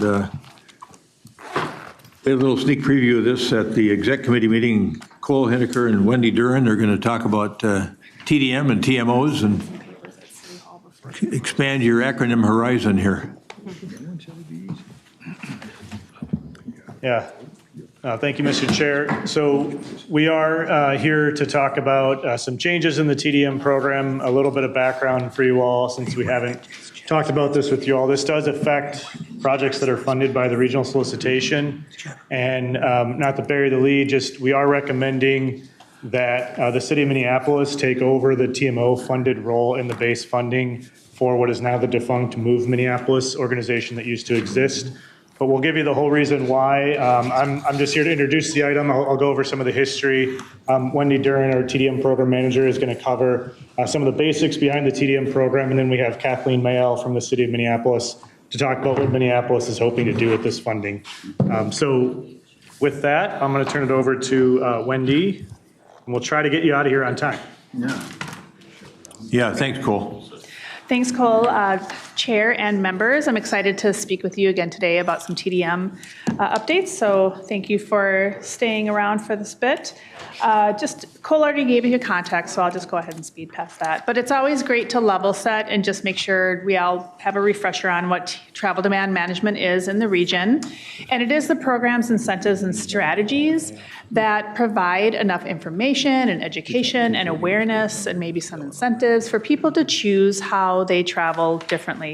So think about maybe not driving alone as much and utilizing some of the services and infrastructure that so many of our communities have invested in. So thinking about transit, walking, biking, carpooling, all those things around those bubbles that are shared there. But as mentioned, TDM is not the services themselves.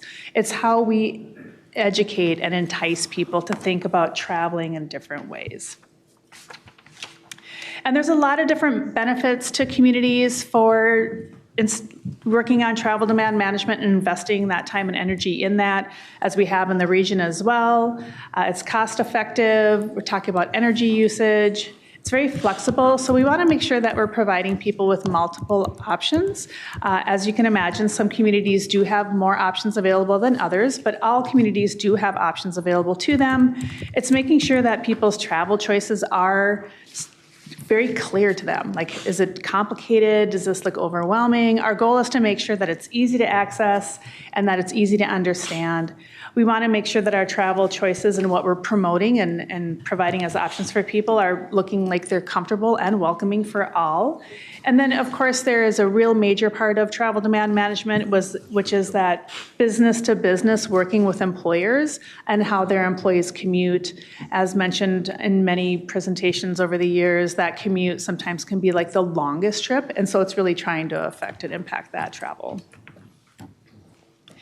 In the region, we have had a historical framework for decades regarding how we do travel demand management, both at the council as well as with our TMO partners. So our transportation management organizations are partners that do receive base funding through the regional solicitation, and this is the geographic representation of how that has looked over the years.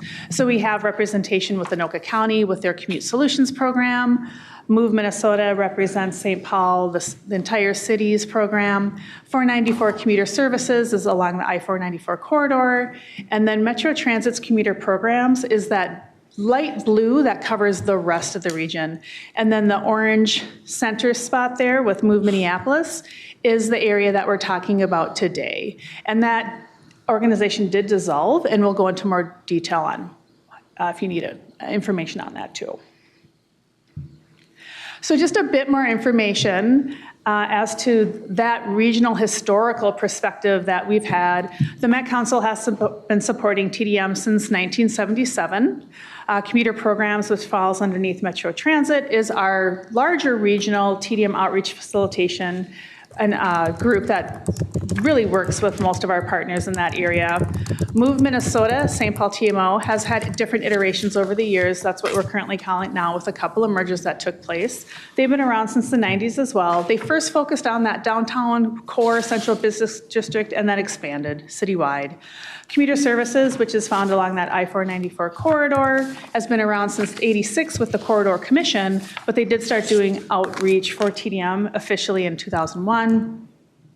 Moving along, the TMO work that's done as a part of Anoka County with their internal staff was established in 2004, and that came out of more of congestion that was happening along some of the interstates and highways in their area. And then lastly, Move Minneapolis has had a downtown presence of TMO and TDM work since 1991. Some people may remember them as Commuter Connection. They were actually in the Skyway and sold fares and tickets for Metro Transit and other services. They did expand to include the North Loop as there is more density occurring in that area. And then they have traditionally always had a historical partnership with the city of Minneapolis and the entire downtown community. But again, that dissolved in late of last year, which will be brought up again too. So how TMOs deliver this TDM work isn't done in a vacuum. It's absolutely a partnership that happens a little differently. That puzzle makeup is a little different in every community because they're really doing localized travel demand management work. So one doesn't fit all, right? So for general sake of arguments and conversations today, they are certainly working with cities. They're working with all the different transit agencies, so all the different providers that we have in the region. A big part of their work is done with that employers, as mentioned, with their commutes. Also working with developers on identifying if there are travel demand management plans that are needed with new or expanded development, so you have more people coming to a space that's being newly developed or expanded, talking about TDM in that area as well. We also work a lot with the multi-unit residential communities to make sure that the residential communities and the residents there really have an opportunity to talk about the options around their communities there. And then we have traditionally really had a lot of partnerships with nonprofits as well. Some of the TMOs are nonprofits themselves, and then some, as mentioned, are part of the local government. So that is basically the partnerships and a bit of like how long TDM has actually been happening in this space, and as well as the different TMOs and how they work. So I'll turn it over to Cole now to speak more about funding. All right. Thanks, Mr. Aaron. Yeah, thanks. So the Regional Solicitation has been a partner on this program for a long time, for decades. I do want to note this is a little bit of a broad solicitation history feed process, but the CMAQ funds were actually a separate category prior to 2005. So we didn't solicit by roadway, transit, bike ped, we solicited by CMAQ, Surface Transportation Program. So it was really tied to the source and the eligibility at the federal level. TDM projects have received CMAQ funding since 1993, starting with the city of Minneapolis, or the downtown Minneapolis TMO. They were, at the time, they were applying competitively through the CMAQ category. So that really established the base understanding of how we were funding TDM, starting with that one-off, and then over time, additional applicants came together, including 494, and we actually had a separate application for the regional rideshare, which is what connects people to carpool opportunities. Around 2005, we actually, as a region, created a CMAQ evaluation committee to look at how we were distributing those CMAQ funds. They made some recommendations around TDM, along with some other recommendations around transit and traffic management. But that's really where we established the base funding amount of $5.5 million to fund the overall regional program. And that was actually coincided with a single joint application from all of those other entities that had previously been applying separately. So Minneapolis, 494, and Regional Rideshare got together and said, let's just submit one application for all of us. So that's how the base funding was initially established. In 2011, 2012, or 2010, 2011, we did do that study, that evaluation of the TDM program as recommended by the CMAQ committee. It established new metrics for how we form new TMOs, recognizing there might be some demand for those, and those metrics relate to employment density, basically the things that would drive travel demand management demand. We also increased the maximum for TDM that coincided with an increase in the maximum award in the solicitation, so it wasn't necessarily specific to TDM. And we created this structure for the competitive process that you all now are familiar with. So that's been in place since the 2012 solicitation. So ever since then, we have this $7 million amount. 5.8 of it, that is for the base funding. So that includes all the TMOs that we mentioned previously and Metro Transit's commuter programs, and then the 1.2 million, which we solicit competitively every cycle. One of the things that, as I noted, that TDM program and that study back in 2010 established was expectations based on geography, density, and level of demand for TDM and where they would best be served. That study really indicated that employment centers and dense centers of activity are where TDM is going to be most effective, both because it's going to be where there are more options, and it's going to be because there are more people going to where those options are. So recognizing that, just noting that Minneapolis has the highest job and population concentration in the region, also the single largest job concentration in downtown, and of course has a lot of special events that attract a lot of people choosing to use alternative modes because of the congestion associated with those. So that's the framework for why Minneapolis is aligned with some of our policy and direction on the TDM plan. Just to touch on Move Minneapolis, so they did dissolve. The structure there on the left shows how the funding from TAB flows. TAB establishes the base TDM funding. It's given to the Metropolitan Council as the federal direct recipient for CMAQ funds. We then sub-recipient grant that to organizations that deliver TMOs information. The thing that was complicated here is that Move Minneapolis was nested under the Minneapolis Chamber, and the Minneapolis Chamber had some financial management issues at their organization that ultimately led to some issues that we could no longer validate justifying them as a federal recipient of funding. Because Move Minneapolis lost their federal funding, they were no longer able to continue as an organization. All of this did result in a lot of changes here at the Met Council too, in terms of how we oversee these grants, increasing our oversight and our grant staff capacity to make sure that we're delivering projects that are consistent with federal law and that have good oversight at the local level. So we have a lot more resources dedicated to that. Those are already in place, and they're already working with the TMOs to make sure that we understand what those implications are. But that was a lot of those financial management concerns were a result of the issues at the Minneapolis Chamber, not necessarily specifically tied to the federal funds, but there were some relationships there that really caused us concerns, and our auditors caught those, and we were able to clean that up. So in terms of the city of Minneapolis as a partner, and we'll have Kathleen come up here and talk about what they're proposing. We do recognize that they have strong grant and compliance capacity. They're already an existing federal recipient of funds through the regional solicitation. They have actually a lot less overhead to maintain federal funds because they don't need an entirely new structure like a new finance department or new staff that we might otherwise see if we went with another nonprofit to replace this role. Also, they have, as you'll see, they have really strongly aligned goals with the TDM program in terms of mode shift desires at the city of Minneapolis.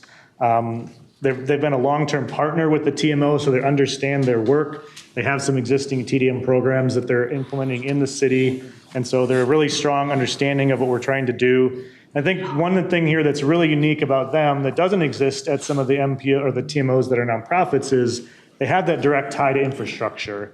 They can actually tie their programs to their new infrastructure more directly, like new bike lanes or new transit projects that open in their city. And so it helps them stage those ideas and concepts more aligned with their investments. So with that, we're just going to turn it over to Kathleen Mayel from the city of Minneapolis, and she's going to talk about their proposed approach.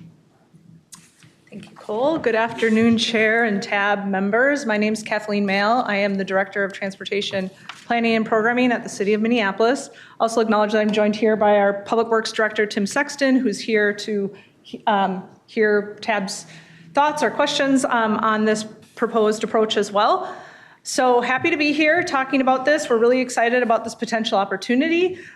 We have a very strong foundational set of policies and plans at the City of Minneapolis that align with the work that the region is trying to do around the TMO approach. We've got a 10-year transportation action plan, setting broad goals on VMT reduction, reducing driving alone, addressing, creating more options for people to take more ways of getting around, a safety plan, and so on. And again, that direct tie-in with our infrastructure investments and how we are able to capture those policy goals in our street designs is another leverage point here that we see. So we are looking to deliver a similar approach to the previous TMO within a similar budget. We have a mode shift goal in the city of Minneapolis to have 3 of every 5 trips taken, starting or ending in the city by walking, biking, or transit by 2030. That's an ambitious goal, and we're working hard at it. This would be an opportunity to continue on that behavior change part of that, right? Investment in infrastructure takes time, and this would be a really complementary piece of being able to do more of that one-on-one engagement and encouragement piece. So we really do plan to build upon the strong relationships we have both downtown and citywide, and see this as an opportunity to really accelerate progress on our long-held goals.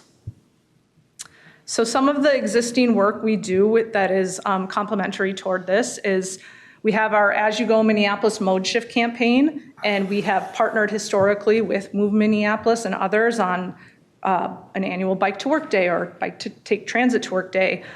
We have a growing mobility hub network. We have revised recently our TDM ordinance after our last comp plan to promote more options within buildings for supporting walking and biking to work or to your place of residence, a strong safe routes program. We manage approximately 18,000 parking spaces downtown, and we have relationships with all those ramp operators. So that's another real leverage point and opportunity when we're thinking about events downtown, major draws and destinations. And we are currently also registering the carpools for the ABC ramps.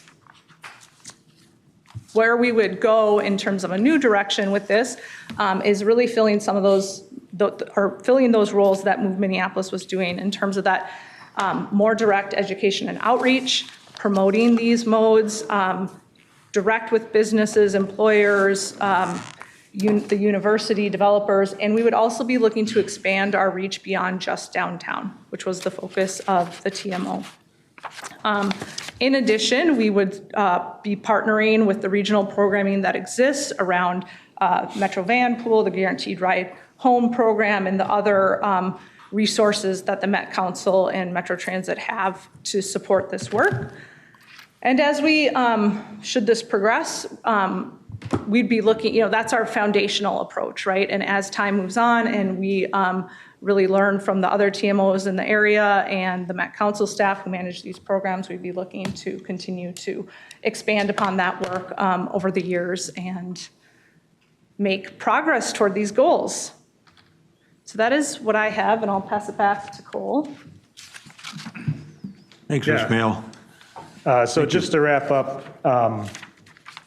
we have this base level funding. We recognize that there are a variety of recipients receiving it, and we are asking to identify a new recipient that served an area that was previously served and is the highest TDM demand potential area in the region.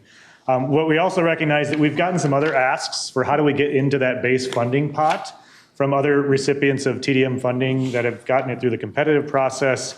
And so one of the things that we want to do is both, we are already committed to doing a regular update to TAB as part of the regional solicitation on where the TDM program is at. That would be prior to the release of the solicitation. We did that in September of last year. We'll do that again in 2027 before you finalize the next solicitation. But between now and the next solicitation, we do want to develop some more clear guidance on how do you request and how does TAB evaluate what could become a part of that base funding. In this instance, we're looking at it as more of a one-to-one swap, not a new recipient, just a replacement recipient for the Move Minneapolis area. But we will commit to developing that clarity and some guidance for this group to consider as we consider how we might add like a new recipient to the base funding. But with that, we are looking to, I think, get your informal consent to move forward with this approach, to designate Minneapolis as the recipient. This does not require any action from TAB or even from the federal government. It's just an administrative change for us to recognize a different recipient of those funds. The funds that we'd be giving them would likely be 2027 funds. Those were allocated by you all to the base TDM program several cycles ago, so this is not new funding. We're looking at setting up a grant agreement with Minneapolis consistent with how we treat the other TMOs. The amount Move Minneapolis was getting was about $414,000 per year. It was, I think, the largest recipient in the TMO program, so Minneapolis would be looking to work within those constraints of a previously allocated amount. But you can see there's a lot of things that we have to do to get this funding in place with the hope that we can get them started on what Kathleen was just describing, ideally by late this year or early next year. And that subrecipient grant process does take some time to develop. So the sooner we can get started, the sooner they can step up and start serving the city of Minneapolis. I can tell you Metro Transit staff that are serving that are very stretched thin. They have to serve the whole region, and there's a lot of demand for these types of services in downtown Minneapolis. So with that, would be happy to answer any questions. Otherwise, I think just looking for more of a head nod from TAB that this is okay, and but happy to answer any questions. And you might want to just comment briefly before we give you a kind of a collective attaboy, way to go. We'll give you a big hug and send you on your way, I think. You might want to comment on Ms. Duran's role on a going forward basis with respect to oversight over all of the TMO operations in the region. Yeah, so one of the audit recommendations was to centralize the oversight of the TMOs and the grant recipients into the regional TDM program manager. And Wendy was hired a few years ago to help coordinate the regional TDM program and not necessarily be a direct recipient of the funding. So more of a neutral oversight party to help coordinate the program and establish that consistent grant application for the region. And we also have a grants team within the Transportation Department at Met Council that oversees all our recipients of federal funds for transportation. And so they help Wendy do the legal logistics stuff, and Wendy does a lot of the budget review, making sure that their scope of work is consistent with the regional solicitation program and federal funding. And so that's what she's doing right now for the 2026 recipients, and that would be her role on all of this recipients, including any that you give competitive money to this cycle. She would have that role moving forward. Okay. And Ms. Mail, on behalf of the TAB, I want to tell you that as a representative of the city of Minneapolis, that we appreciate the city stepping up and into the void here and thinking that this work is important to do, and indeed it is. So, and we'd like your vision and your goals as well. So, are we as Elaine reminded us in the exec committee meeting, this wasn't on the agenda for formal action, so we can't take any action. But do we feel comfortable just kind of embracing them and saying, go ahead with this idea from a staff standpoint, and then we'll cover this in the next solicitation in a little bit more detail? I think you're getting a lot of affirmative head nods here. So I think we're safe to go forward and back you up on this thing, on this idea that you've got. So all the elements of that recommendation, I think we're embracing and supporting. Okay, we got one other thing I want to cover quickly. Charles, you want to come up? We talked about this at the exec committee meeting and the restructuring of the Met Council and how you and Amy are going to be managing two separate branches here. And in the process of that, you're going to take Jenna away from us. We understand that fully well of what her capabilities are, and has been such a great recording secretary for us, and see why you'd want her on your team. But we're going to miss you here. Anyway, Charles, talk a little bit about what's happening. Yeah, thank you, Mr. Chair. Members, so the Met Council, as it is currently structured, was set up that way in 1994, and there's two transportation divisions that have existed since then. There's Metro Transit that directly operates transit service around the region, and then there's Metropolitan Transportation Services that I serve as executive director of, and there are two groups within that division.